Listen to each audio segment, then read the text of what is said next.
What's up guys, today working on the Chevy Express. It's a 2013 and today we're replacing the motor mounts. These things are massive. There's two of them, one on each side. Alright, I couldn't find any videos online on how to do this particular one, so I'm gonna make my own.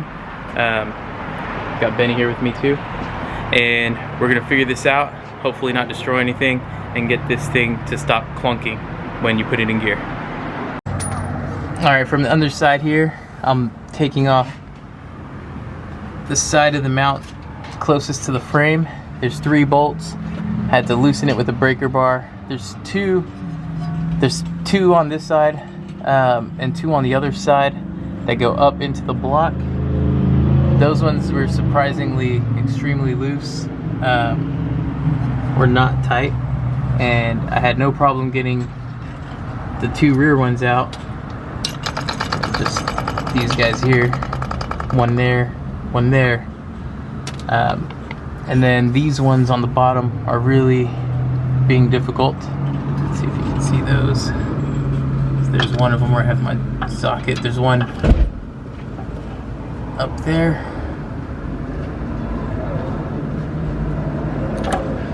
right where my finger's at, and then there's one other side, exact same position as this one. You can see them right under here, all 3. Alright, so let me keep taking these dudes out.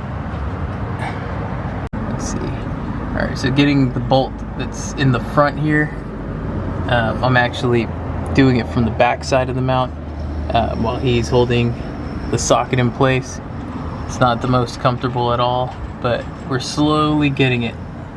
Extremely slow. That's the bottom of it over there. I don't know why he was having so much trouble. It moves with ease. No, don't listen to him. This bolt sucked until about 10 seconds ago.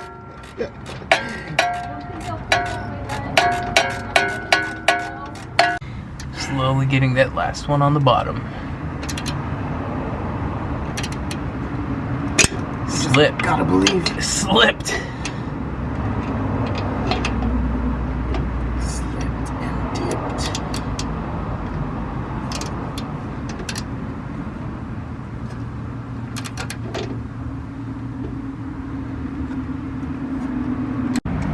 There we go. He's getting that last of the 4 up top out. Alright, so we were having trouble with just pulling the mount out, trying to work it out. This mount is super busted. It's like split in half. So we loosened this bracket. We're going to try to see if we can either shift the bracket or pull it out to give us enough space to get the mount out. And then we'll see what works. Alright, we were eventually able to get the mount out because it was broken in half. So we were able to twist out the bottom half.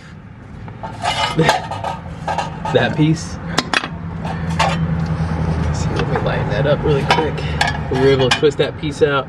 Then the top half with the heat shields, we were able to work out afterwards. So now we're gonna try to figure out our plan of attack to get the new mount in.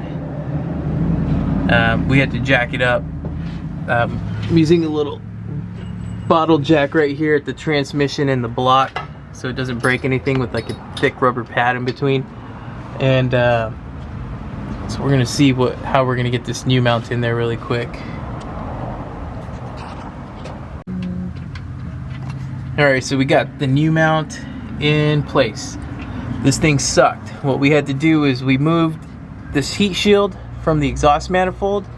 We loosened it and peeled it away to give ourselves like extra, almost 1/4 inch of clearance.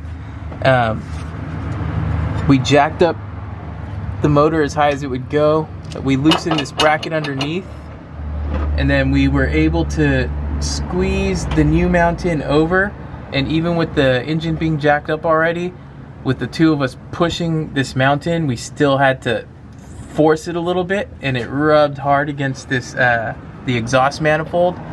But we were able to eventually pop it in, and shifted the engine just a hair when we were doing that. So now we're just finger tightening all the bolts and nuts. So like there's four nuts on this dude, on this bracket at the bottom. The 3 bolts that go from the mount to the bracket. Let's wait for this thing to focus really quick. There we go. So there's three bolts on the front side of this mount. One here, one there, one on the other side, and then the 4 bolts that mount the mount to the engine block.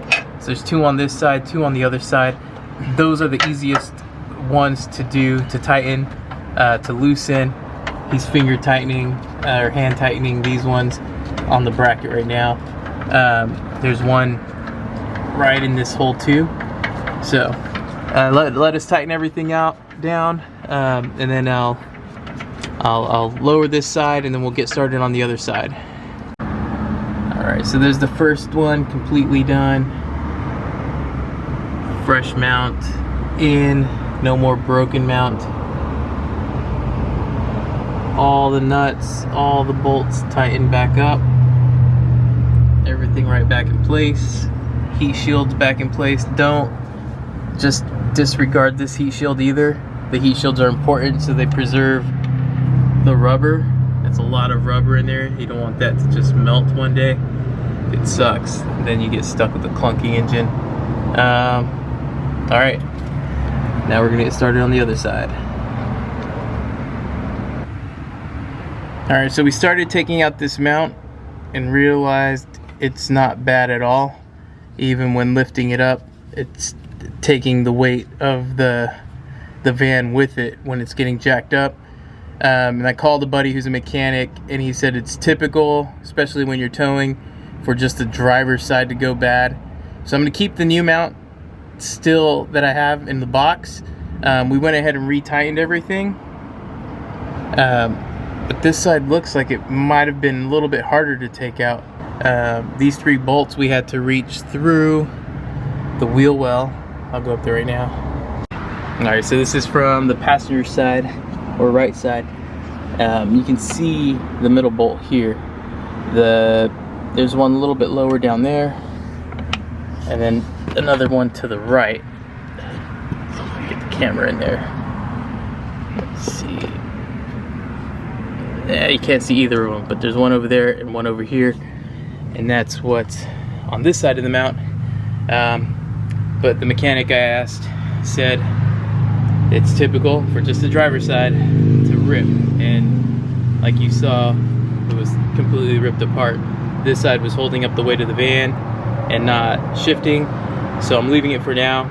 If that changes, I'll replace it, but for now, this is what we get. It took us about 2.5 hours, and that was with 2 of us, to do just the driver's side mount. It's not an easy job, so yeah, that's it for this. Now we got to go work on a Subaru. So thanks for watching, subscribe, and we'll see you guys next time. Peace out.